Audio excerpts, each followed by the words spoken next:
Seahawks 360 podcast, a SportsEthos production, where we look at the Seahawks at every angle every week. I'm your host, Candace Higgins. And I'm Tino Ganasius. And we are here to talk Seahawks. We have a ton of things to cover.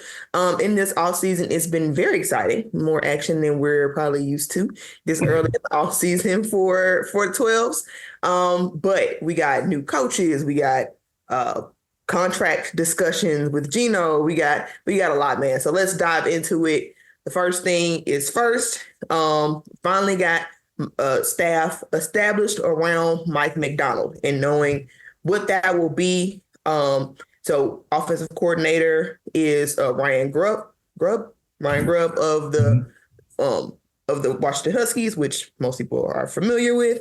And then on defense, we have, oh man, I don't want to mess this up, Aiden Dirty. Aiden Dirty. I think it's pretty. He said you can call him AD. We'll just call him AD.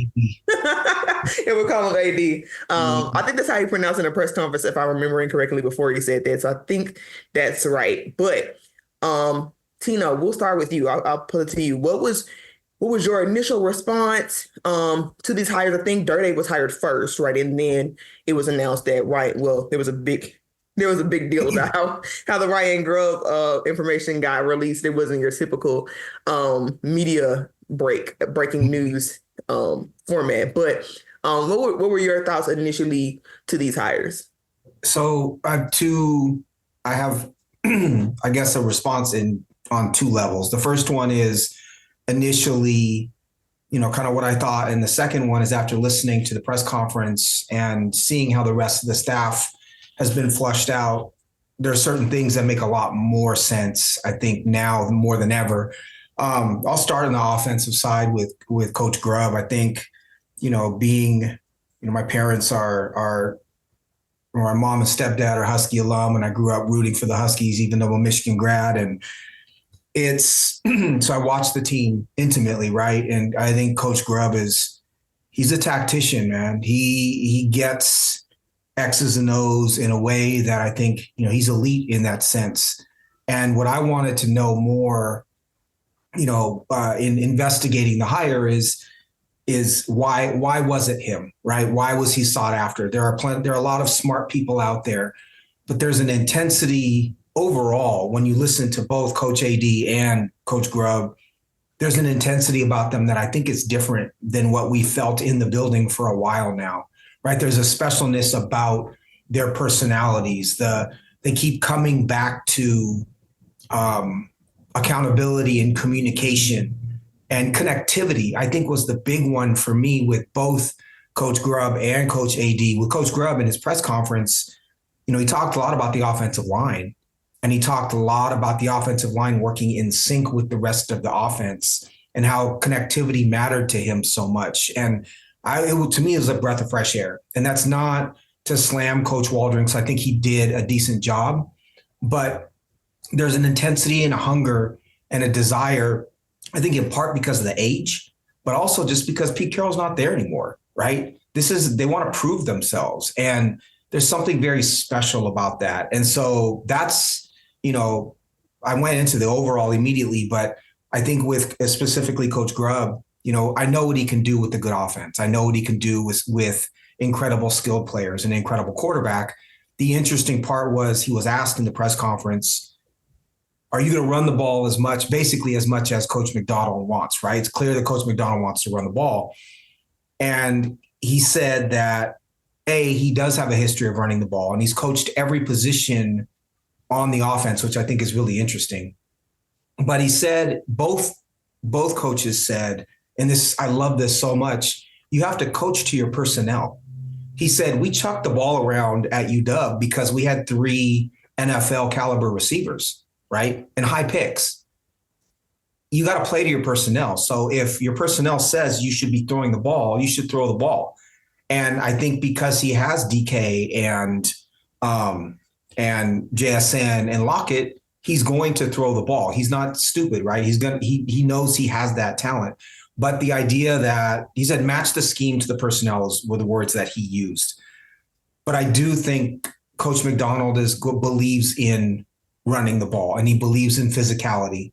And the other thing that Coach Grubb said that I loved was he said that where is it in my notes here? He said when you have a strong run game, you can call the auxiliary plays a lot easier. Mm-hmm. And auxiliary, it means kind of like extra, not extra, but it means like on the outside, right? Not a part of the core. And I found that really telling, that he sees everything being built off of a running game. And I think that's part of why he and Coach McDonald connected in the way that they did. I was pumped when I saw the hires. I think, with Coach AD, I think it's in part, they're going to grow him into the role, right?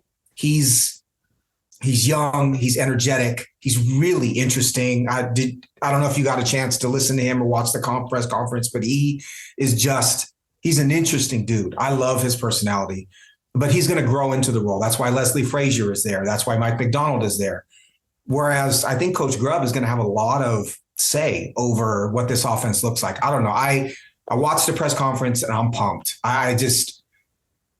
It's a breath of fresh air. It's a new team. They're inheriting a ton of talent. I think that, they're bringing in minds and they're bringing in communicators. And that's a really different approach than, not to say that Coach Hurt and Coach Waldron weren't smart. It's just to say they're looking for the brightest young minds in football. And I love, love, love that. What about you? Absolutely. I agree with a lot of what you said, but let me ask, because you did distinguish between your initial reaction and then your reaction after the press conferences. Uh-huh. Were they different? Were you initially skeptical? Yeah. I think that the coach hiring Coach AD, you knew there had to have been something special there, because they're hiring a D-line coach, from another team, the Cowboys. And you could say that the D-line was great because they had Lawrence and Parsons and all those guys, or they were great and they had great coaching. And so I questioned the hire a little bit, but I had to trust that, John Schneider knew what he was doing and Mike knew what he was doing. But you sit there for 2 minutes listening to him talk and watch his mannerisms and watch his smile and understand the intensity of his personality. And you immediately realize that he's a great fit in that building. His energy was infectious to me. And it's not like the boastful, blustery sort of energy. It's this like constant intensity about him. And it's there's a connection that I felt listening to him. And I don't feel that often with strangers, right? But it was something about him that said he loves football. He loves people. He talked about teaching. He talked about communication. And he said that he and Coach McDonald sat and they started talking scheme and talking attack, defensive attack. And he said time just flew by and they realized that there was a connection there. So to bring in a young mind like that, who doesn't have the pressure of a high-priced defensive coordinator right away, that can grow into the role, right? Mike McDonald can shape him into what he wants him to be. Leslie Frazier can be his mentor. I think it's an amazing setup and it's brilliant. If you brought in another strong mind who had his own ideas already, it wasn't going to work. There's so much. Here's the word that I walked away with. The word is intentionality. There's so much intention with each and every one of these hires, right? Even Kennedy Polamalu, the new running backs coach, is in his 60s and is brought in to be kind of the elder statesman of the offense. I love that. And he's a really good coach, but it feels very intentional. Each and every hire is made for a reason, to fit a part of a team. And they all said Coach McDonald is so detailed and so intense and holds everybody so accountable. And it feels really different, right? That organization feels like a really different organization. What about you initially? Like, are you excited? Is there one hire that like really stands out to you as a home run for you? Is there one that you're concerned about? No, I'm pretty even keeled with that guy. Now, I will say I was excited mostly just because Ryan Grubb was one of the more intriguing names. And we were starting to get to a point in the hiring cycle when I was beginning to wonder, did we wait too long just to really hire anybody because it was the whole Chip Kelly's going to come on, and Chip Kelly hires or steps down at UCLA to take another offensive coordinator role, which is weird. But so I'm like, okay, and then so it comes out shortly after that then we were hiring Ryan Grubb. So I'm like, was that guy they wanted all along? Did they really want Chip Kelly? So I just sort of had a question just because it was very just weird how all that stuff unfolded, and I sort of was trying to piece the breadcrumbs together, was intrigued by the hire, but also skeptical of the hire, not for any other reason than just it was weird how everything went down. And Ron Grubb had just gone to this Boosters Club meeting and announced he was going to be their offensive coordinator. And then all of a sudden that shifts.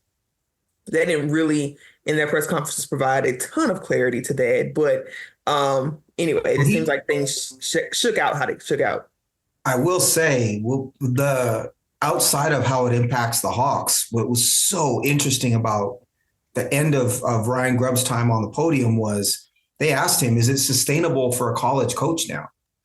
And he said that's a longer conversation. Mm-hmm. And he said they got to get it fixed. Yep. And it was clear. And the other thing he said was he just really what he wants to do is he just wants to coach, right? He's passionate about coaching. He said the more time you spend with your team, the more time you spend learning coaching, understanding coaching, the better coach you are. And he was alluding to the fact that you just can't do that in college football anymore. Mm. And he was talking a lot about recruiting and NIL, I think, when he was talking about that it's broken. Right. And so the other thing is there's a lot of conversation, a lot of rumors that he really did not want to live in Tuscaloosa. And he took the positive in the press conference and just said he absolutely loves Seattle, right? His 2 years in Seattle were great. He loves the city. They said he told the top quarterback recruit, Austin Mack, who had been there for a year, I may not see your career all the way through. He said that when he recruited him. So I felt like he was all these guys, including Coach McDonald, they're open, they're honest, they're really good. They believe in great communication and they're accountable, right? The fact that he was willing to say the things he did, he was just kind of like, very matter of fact about it, but he gave real information and he wasn't talking around anything. To that point, sorry, I'm super excited about all this. No, go ahead. Conference. Coach AD, they asked him 2 different times about the personnel, right? Mm-hmm. Talk to me about some of the players you think you're going to build this defense around. What does this look like? And both times he said, I don't want to do a disservice to this team or to the defense by speaking about them until I get to know them better and until I get to learn the type of players they are more. And the fact that he was unwilling to give a BS answer, right? He was unwilling to say something for the sake of saying something. Right. There's a level of integrity, I think, with him and with Coach Grubb that came out. And for that matter, certainly Coach McDonald, that I really admire and appreciate. And I think Coach Carroll had the same, but they're so transparent about it. And I think that goes a long ways with players too, right? They all of them kind of said, I'm going to do what I say I'm going to do. And I'm going to expect you to do the same. So there's just the cultural piece that we had talked about previously. And I think the cultural piece that your typical Seahawks fan got used to seeing with Pete Carroll, it's going to look different, but it's still going to be really present within this organization. And it seems to me that was really important from ownership on down, that there is a strong culture within the organization and it's well-defined. I don't know. I think it's so cool. I think it made me want to go work for the Hawks. That's kind of how I felt listening to them. Yeah, man, I really was impressed with a lot of these hires, especially after hearing the press conferences. I will say some of my initial concern was just them being so young. I love the Leslie Frazier hire after that, so that sort of gave me some confidence. But then we hire Aiden Durde, AD. Then we hire Jay Harbaugh, who we haven't yet mentioned, but who also had a really interesting press conference, I feel. And I'm going, well, where's the experience in the room? I know there's Leslie Frazier, but he can't be the only guy, you know what I mean? But they've sort of done these other hires, like the linebacker coach from Green Bay Packers. So they have these sort of, the leaders are new, but they're taking expertise from people who do have experience, which I think I can appreciate. There seems to be a level of awareness, like you said, intentionality to still place some value and experience. They're not just assuming that they know it all. And I think that they will take that, the words from those who have the experience wisely, it seems. But one of my favorite takeaways from the conference was really very different than, I think I learned more about Mike Macdonald as a coach than I did. There were, yes, individual aspects to take away from each person's press conference, but like you said, even like AD, he wouldn't go into detail with his guys. Grubb said something similar, right? Excuse me, where he's saying personnel matters, right? But what I took away, especially from AD's press conferences, he was very, he gave a lot of praise to Mike Macdonald in the sense of his vision is clear. His philosophy is clear. And we're all on the same page about what that is and what that looks like, which was probably the biggest vote of confidence you could give any new starting head coach, to have a clear vision, to be able to communicate that clearly to guys who you just met.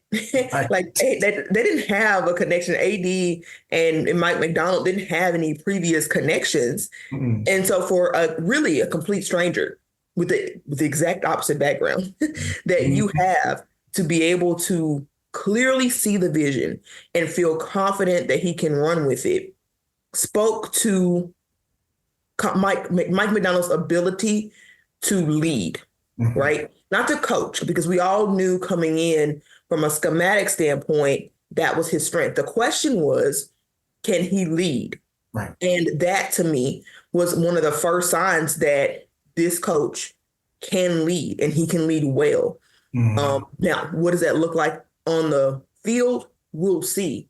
But everything I've heard so far, I like the process, right? Of what has led up to what they're doing, what they're building. You can clearly see, like you said, intentionality in building the foundation, in taking guys from different backgrounds. And yes, they are all new. And that makes some of these press conferences interesting, because I think you do get real answers. I think what was refreshing, if I had to pick a theme through all the press conferences, is that there was no coach speak. Right. There really wasn't. There were people. There was no coach speak. No, none of that. Because like you said, they could have, AD could have just said, we think, we like the mindset of the players or something. He could have said something like, we're dealing, but he really, I mean, you could tell these guys are new. And while there may be times where that bites them in the butt, we'll see. Right. I think there are more oftentimes than not, the players will gravitate towards that genuineness. And I think that so will the fan base gravitate towards that genuine. No, it's no knock on Pete Carroll, but it's not just Pete Carroll. It's all coaches, right? That figure out how to navigate nuances and figure out coach speak. And right now, these guys are just, they're not worried about that. They're kind of raw. PR, right? Yeah. They're really just you could tell their heads are in building what they hope is something very special. And I found that cool. I find it cool. I find it impressive. They all have similar things, right? Like I said, the intensity, I think was like a connecting factor with each guy that you heard from. Even Jay Harbaugh, who is probably the coolest of them all. He's a very laid back demeanor. God is kind of cool, to be honest, but he still has like an intensity about him in his own way. Like you said, the connectivity, I loved that. And what we as Seahawks fans are used to is energy from the sense of hype, from the sense of motivation. And you see the clear ability, how that translates motivating others. I think even Clint Hurt did that pretty well. People talked about how he motivated them. But like you said, this is really more of a cerebral group. Analytical group. And man, I'm excited to see how that manifests itself on the field, because that is where the game is going. And so if you're going to take a swing and miss You'd rather take a swing and miss on what has shown to work in the modern NFL, what has shown to give you the edge. And in fact, this has stuck with me, almost like stuck with Mike McDonald. I listened to his conference he did on Brock and Salk, I think it was, that he did his interview. And when he talked about, he was asked about sort of his philosophy and the core of what makes him, how he wants to run this program. And I loved his term, chasing edges. The term of that you're always looking for an advantage, whether it's personnel wise, building relationships wise, whether it's scheme wise. I just felt like it was the way he communicated it was so strong that I almost saw it as like, Pete's thing was always compete, right? And so like just headline Pete Carroll, always compete. And I almost saw like chasing edges as his thing. You know what I mean? Like it was so profound. And you can tell it really is at the basis of every decision that he makes, to the point where, well, though he might not say it as often as Pete Carroll would say, always compete, chasing edges is really the next era. It seems to define the next era of Seahawks football. And like you said, I think there's some continuity there between those two mindsets in a positive way. It's different and manifests itself very differently, but there are some values there in always compete and in chasing edges that make it where it's not night and day. Each of these coaches have talked about how much they care about the players. That's Pete to his core. And so for our players, it's not going to be a huge, giant transition in terms of we're on military mode, right? Like it's not going to be, I don't think you'll have retention trouble because all of a sudden we got a guy that comes in here and he's laying down the law and we're not used to that, right? Mike McDonald wouldn't even commit to if he'll still let music play in the background or not. And another thing he said that impressed me was he said he's not intimidated by any of that. Right. He's not intimidated by the shadow that is Pete Carroll and all of the things that he really just wants to build on some of those things and then figure out how that manifests into making it into his own. And that's impressive to me because I don't know if I'll be able to say the same thing in his position to come after such a strong, what struck me too. I've got a couple things on what you said. I love what you said. He has such a strong identity already. And he's I think even more so, such a strong belief in what he's doing, right? That it doesn't matter what came before him. Yes. Because he's so laser focused on accomplishing the stuff that he wants to accomplish. And I think that is how you go about replacing someone like Pete Carroll, is you have to believe in yourself, right? And it is telling. I also think that the kind of looking on the margins, looking for an edge, that's a Harbaugh characteristic too, right? It's what Jim Harbaugh gets criticized for at Michigan was, pushing the envelope a little bit, doing things differently. Even John Harbaugh believing in Lamar Jackson in the running game and playing an offense that's from a different era, bringing in Mike Nolan as a coordinator who is essentially running the option, right? Especially in those first Lamar years, they had a belief in what they were doing and they were trying to zig when everyone else was zagging. Right. And that's kind of what you're talking about with Coach McDonald as well, which is cool because it also means he's going to be able to counter the McVays and the Shanahans, like we talked about before, because he's doing some extra different stuff, right? So that CEO, we talked about it before, the taking how to run an organization and how to communicate and how to have a vision, because Michigan football under Harbaugh had a really strict vision. We're going to run the ball. We're going to run it down your throat. We're going to have 32 times in a row against Penn State to close the game out, right? And we're going to play incredible defense. We'll be more physical than you are, right?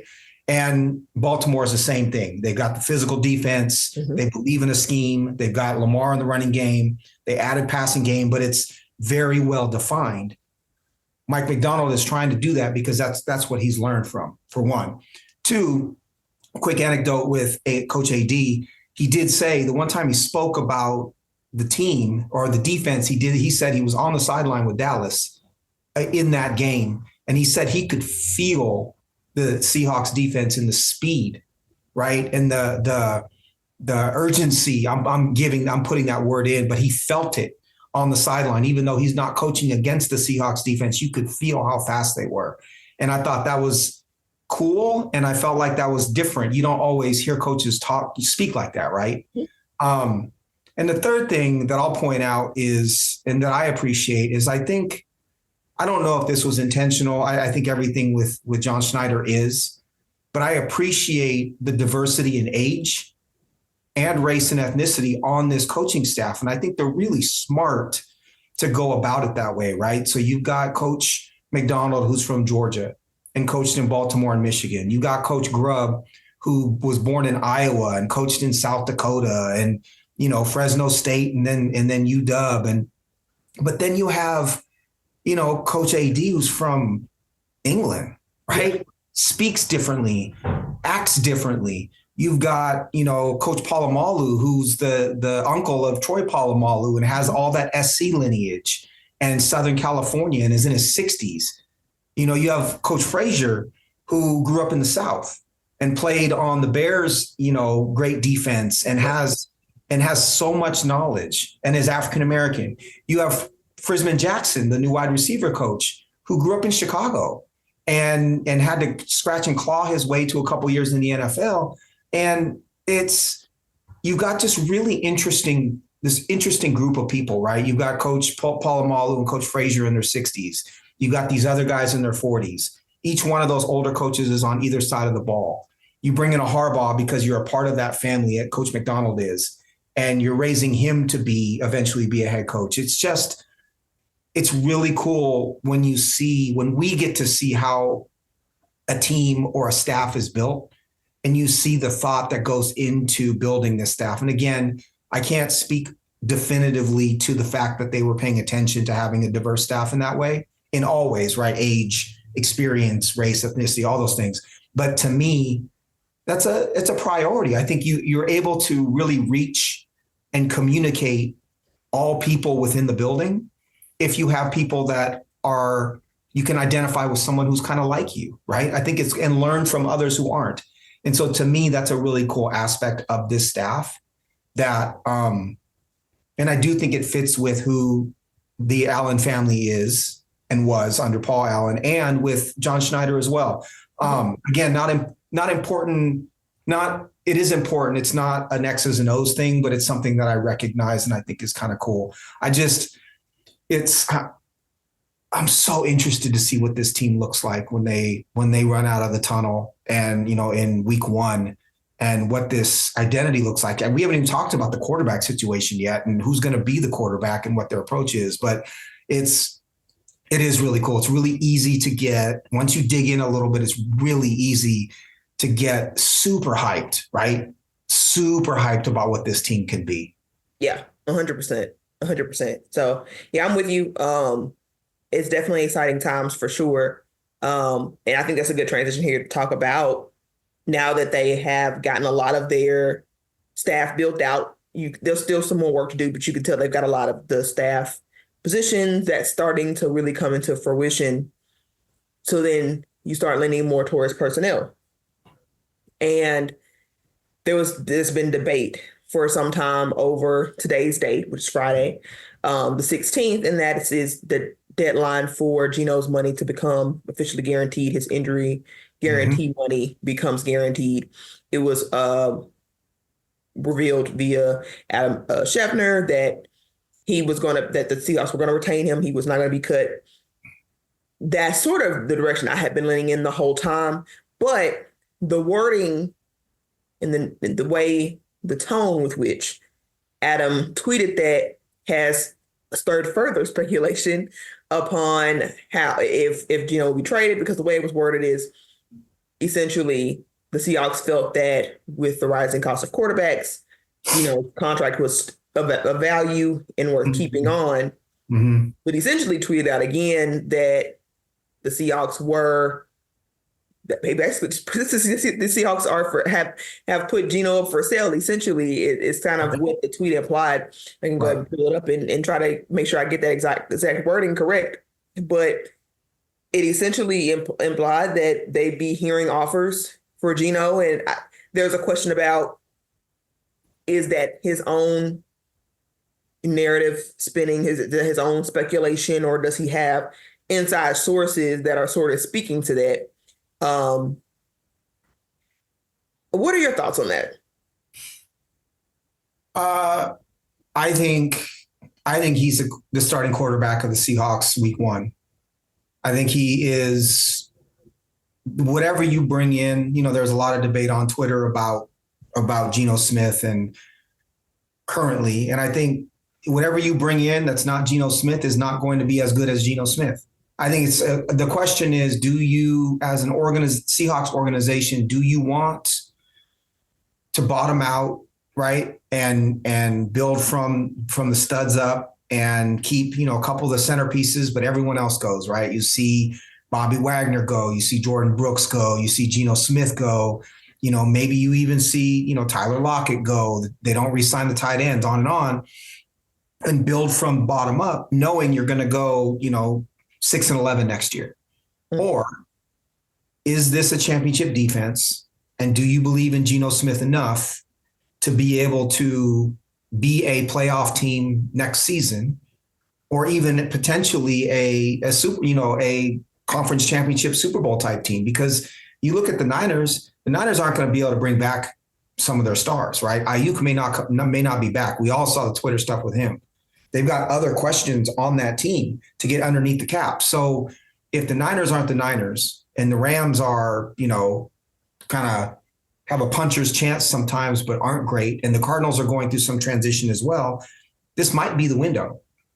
I think if I was John Schneider, I would want Geno to stick around for one more year. I would play him one more year. I would invest heavily in his successor this year, because the quarterback class next year is not nearly what it is this year, right?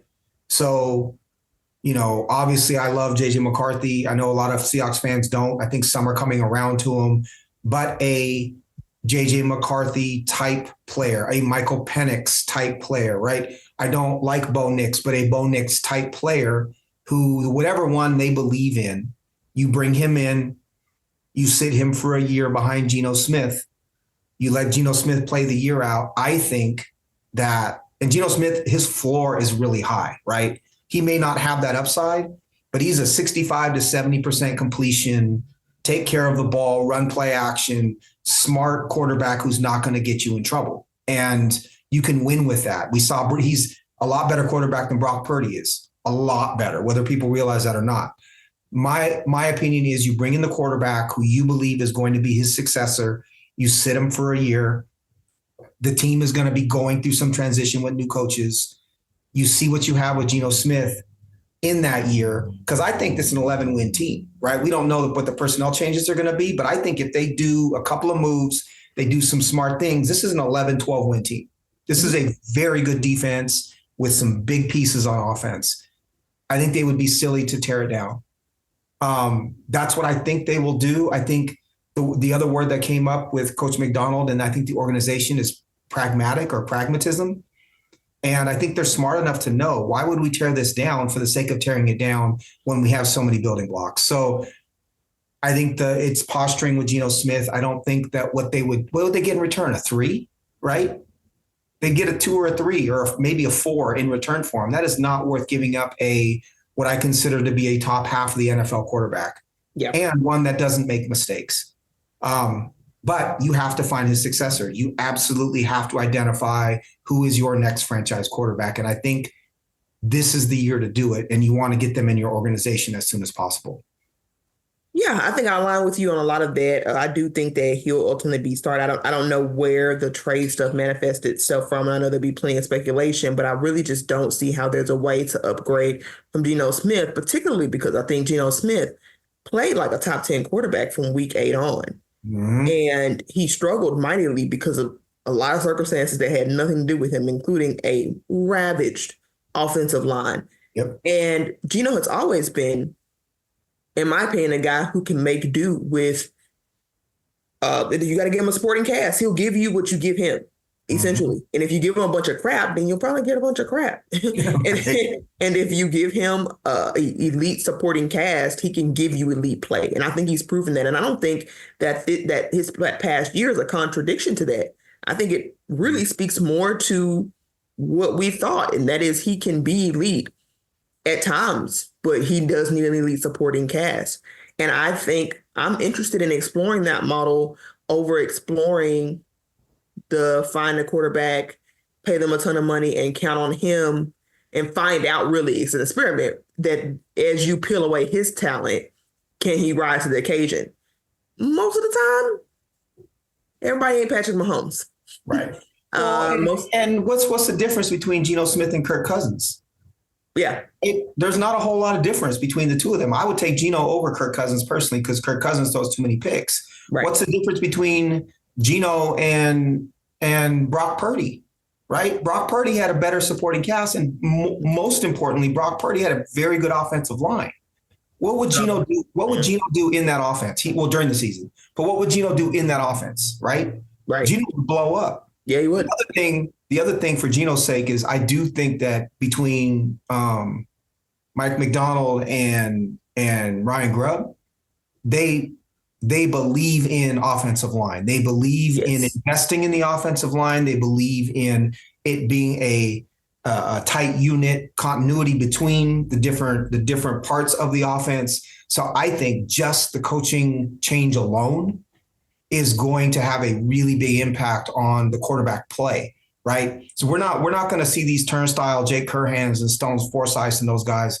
Right. We're not going to see them anymore. That's not what this is. It's always been this patchwork BS. We're going to bring dude off the street. Right. And he's going to start, the third day he's been in the building, he's going to start at left tackle. It's not going to be that way, I don't think, under these guys anymore. I think offensive line is too important.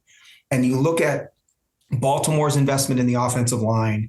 You look at the University of Michigan offensive line and how everything is built off of that. That's Coach McDonald. He wants to be physical. He wants to control the line of scrimmage. That's great for Geno. That's the most amazing news for someone like Geno Smith, who's smart and tough and can see tight windows and is accurate. I think he's honestly a great fit for what's your dream scenario at quarterback moving forward with this team? Like if you could build something out, what would it look like?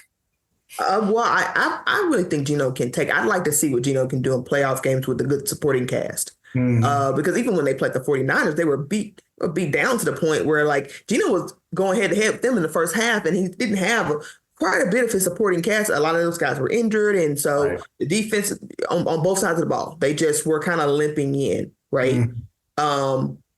And I think, like I said, if you give them a supporting cast plus an actual coaching edge strategically and making adjustments, things like that can make a big difference in a game and how you perceive Geno. I like to see this team. You start with him. Like you said, I do still recommend drafting someone. I'm more of the type, take a swing type. I'm not going to say keep Geno for a year. I don't care if they keep him for the duration of his contract. If he earns it, because it's incentive based.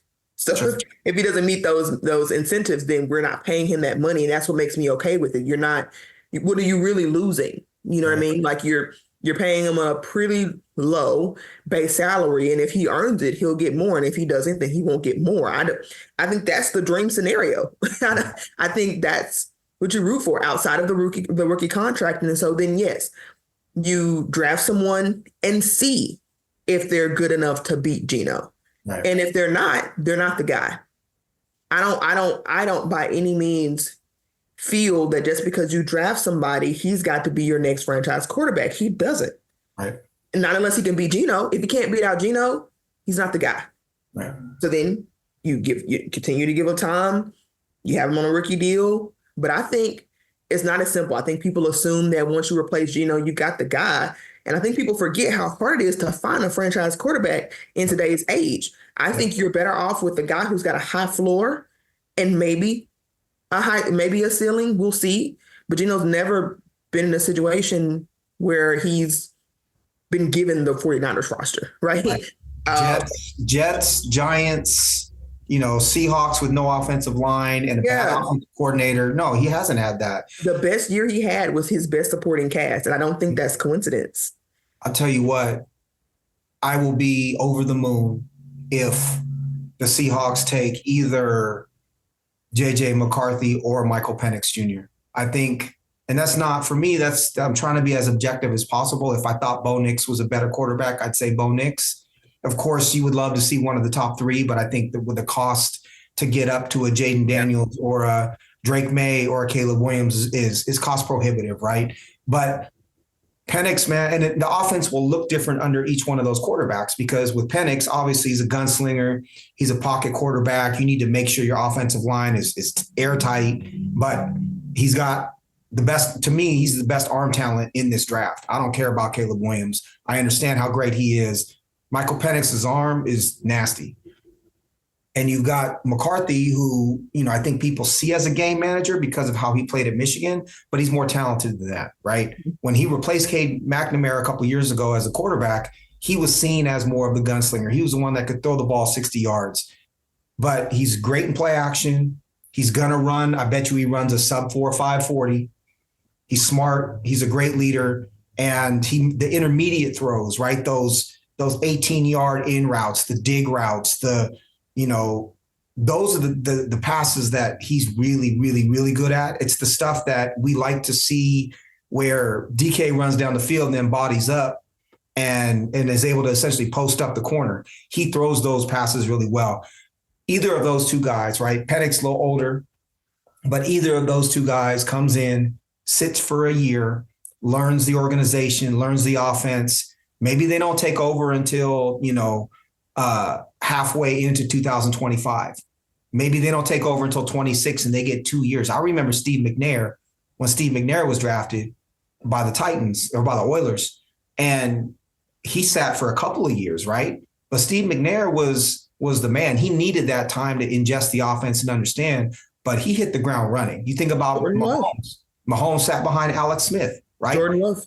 Rodgers, right. Well, Love behind Rodgers behind Favre. There is something to be said if you can identify the right talent for giving that player the opportunity to grow into their role. That's when you have a Geno Smith, take advantage of it and take your shot. This could be Mike Tomlin, right? Going to the Super Bowl year one. This team is that good. Mm-hmm. This team is that good. I think it would be a shame if they did trade Geno. I'd be sad. I'd want to see who the quarterback is before passing judgment, but I think it'd be a shame because we have a top maybe 14, 13 quarterback in the NFL right now in our hands at, as you said, a very favorable contract. And he can play at top 7. Like we've seen top 7. He was in 22. Yeah. We've seen top 7. So I don't, it's on his contract. Mm-hmm. Give me that. You know what I mean? Like, that's more of a ceiling than people give it credit for. You got a top 7 quarterback in the league and a great supporting cast around him. Mm-hmm. You can do a lot of damage come playoff time, especially when you have, again, that coaching edge that we've been lacking. Because I felt like we've lost playoff games on coaching alone in the past. I just have. Just on the lack of adjustments or taking too long to make adjustments. I just think that's a big factor. And if we could get ahead of that in some regard, I think with a good supporting cast, you need health, injury luck. I mean, obviously that didn't go well last year, so you need health going into those situations. But with a healthy roster, you give it a try. I mean, mid-level quarterback contracts are rare to find, and the Seahawks have found one. I say see that experiment through. And if at any point the rookie overshadows Geno Smith, then you play the rookie. Yep. And you got nothing to lose, and then you can feel great about that. But then you win either way, right? You didn't lose games trying to develop the quarterback, right? But you still develop the quarterback. And if you aren't able to develop the quarterback, then that's not your guy. And because anything more than Geno is the guy, because I think Geno's ceiling is pretty high, more high than people are really willing to look at and accept. Mm-hmm. So. Then you got a top 5 guy, top 3. Yep. And if you're able to run the ball in the way that we know they want to, And, if the scheme is right and they invest in the offensive line, Geno's going to be that much better of a quarterback, right? You're going to create, that's the whole philosophy of play action is creating bigger windows and more space for the quarterback to throw. It's the other question mark on the offensive side for me. I know they're going to invest in the offensive line. I think that's a given. We can put that in stone. What did the Seahawks do with Tyler Lockett? That's the other question we've seen online. Is he on the decline? Is he worth the contract? Is he, do you just having DK and JSN already? Is it overkill to have Lockett as well? What's your initial thoughts with Tyler Lockett? Do you think he's necessary? Do you keep him if it's up to you? Where are you at with that? I think it's necessary. I think you restructure him. I think he does have a big cap hit. So I do think you try to restructure him. But people have pointed to regression, and I think there are some signs of that. But I also think it's his productivity in terms of numbers is more due to circumstance, and that somebody's production was going to go down anyway because it's 3 wide receivers instead of 2. All right. I think by default, that was going to be something. I don't know why people just didn't take into account that someone's production might drop because they didn't, and they didn't have. They were less touches to go around now. And because the defense was on the field so long, they were like dead second last, I think, in actual offensive positions that they had to play with because, defense couldn't get off the field. So then they were always behind the 8 ball. So I think between those two things, Tyler Lockett was a disadvantage. Did he drop some balls that I think normally he would catch? Yes. But he also played through injury quite a bit last year. Now the question is, can he be healthy? I think those are legitimate questions. I think there are signs that point to slight regression, but I think it's overstated. I think the regression of Tyler Lockett is overstated, and I would be none surprised at all to see him have a bounce back year that is much more like what we normally see. And maybe that doesn't look like a 1,000-yard season because, again, not as many touches to go around. 3 guys now. But I'm not sure. It's like any position.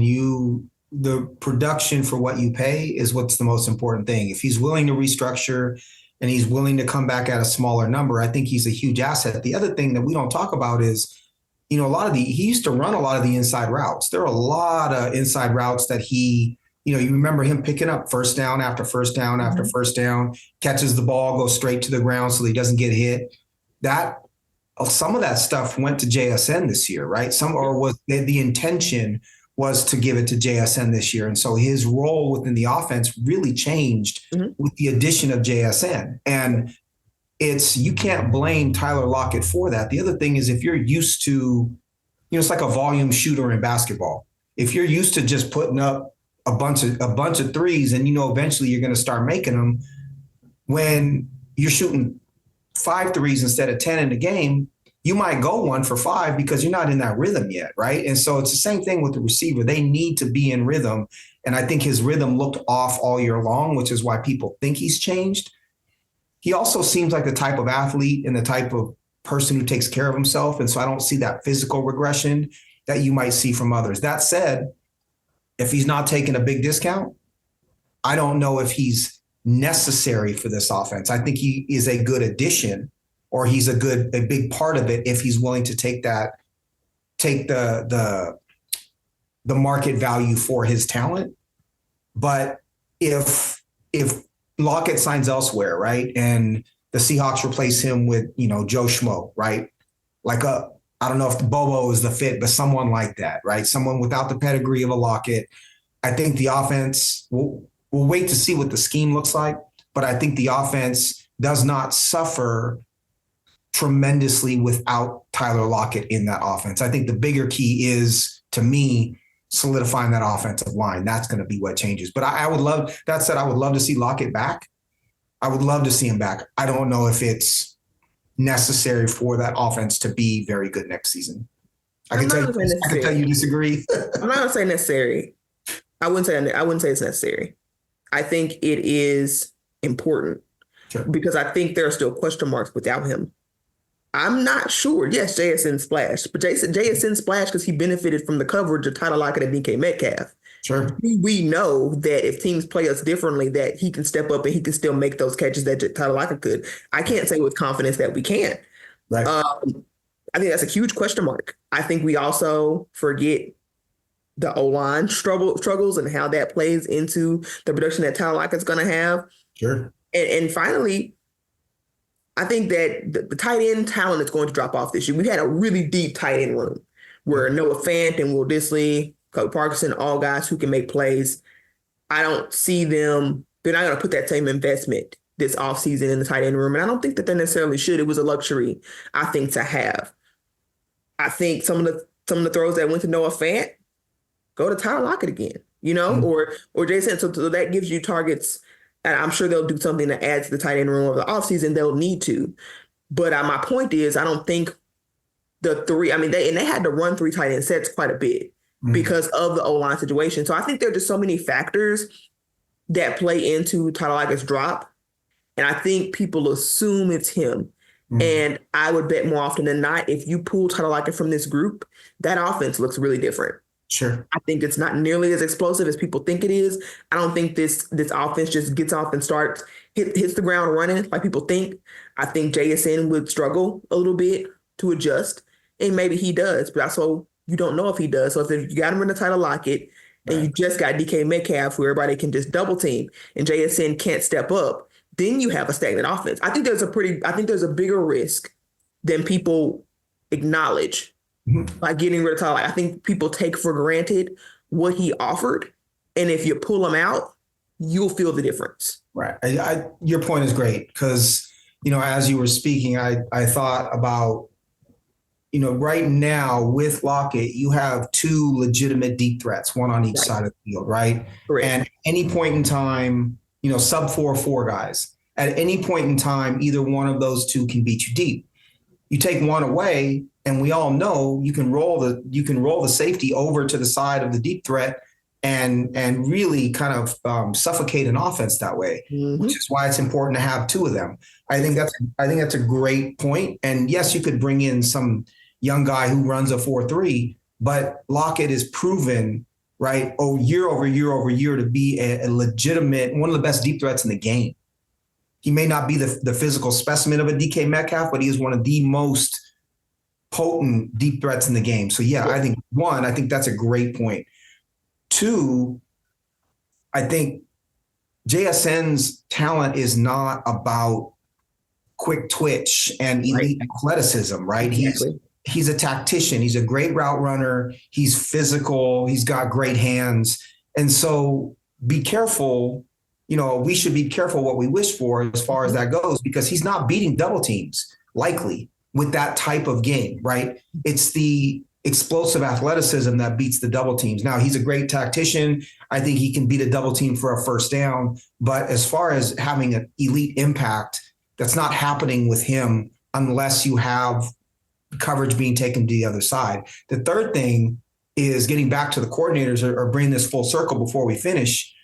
Ryan Grubb at UW loved tight ends and H-backs, right? He loved Jake Westover this year was one of the he was like the safety valve every game at UW. And he surprised, every commentator was shocked that this walk-on dude, number 37 playing tight end, right, was catching so many balls and was such an important part of the offense. And it was because they were so fixated on those 3 receivers that the tight ends just opened up all the time. And, same thing with Devin Culp and some of the other tight ends on that offense. They were a big part of that offense, big part of it. You look at Baltimore and you look at Mark Andrews and how important he's the best receiver on that Baltimore offense. And Lamar Jackson goes to him all the time. And I know Coach McDonald didn't coach the offense, but he saw the importance of the tight end. You look at the 1 year at Michigan, Jim Harbaugh is like the king of tight ends. Jim Harbaugh wants like 8 tight ends on his offense and runs a lot of the passing game through the offense. You don't hear about the Michigan receivers. You hear about the tight ends, Colston Loveland, right? So again, I think they will focus on tight end. I've seen some mock drafts where Brock Bowers is the pick if he drops. The tight end in Georgia. Yep. I don't know that I love that as the pick. I think they need to focus on on some other stuff first. That seems like a luxury to me. Mm-hmm. But I do think Ryan Grubb will feature the tight end in a different sort of way.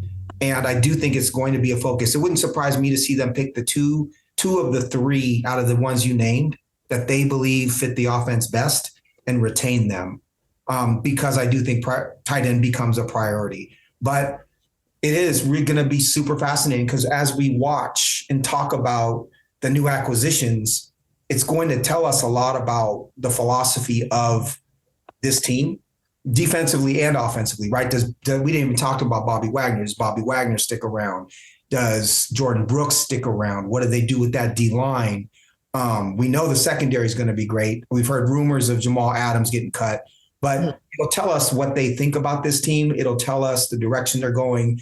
It'll tell us schematically we can start to pick up some of those breadcrumbs and understand. Man, I'm so pumped. I can't even tell you. This is, it's going to be awesome. It's going to be awesome.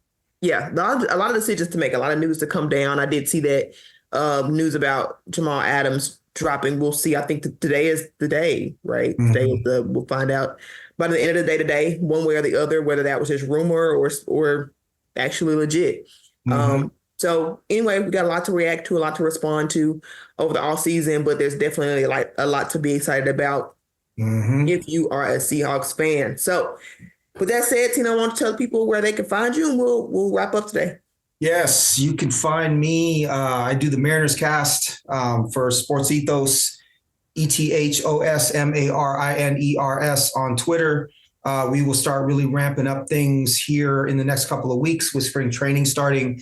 I also, on my YouTube, do a lot of fantasy baseball stuff, which is super fun, but it is baseball season. It is database season. Very deep in my baseball databases, trying to figure stuff out for fantasy baseball, which is my passion. So yeah, I don't know. Sports is like you, sports is my everything, and I'm enjoying it and loving it. And that's where you can find me, and buried in my office, looking at a bunch of numbers and watching a bunch of games.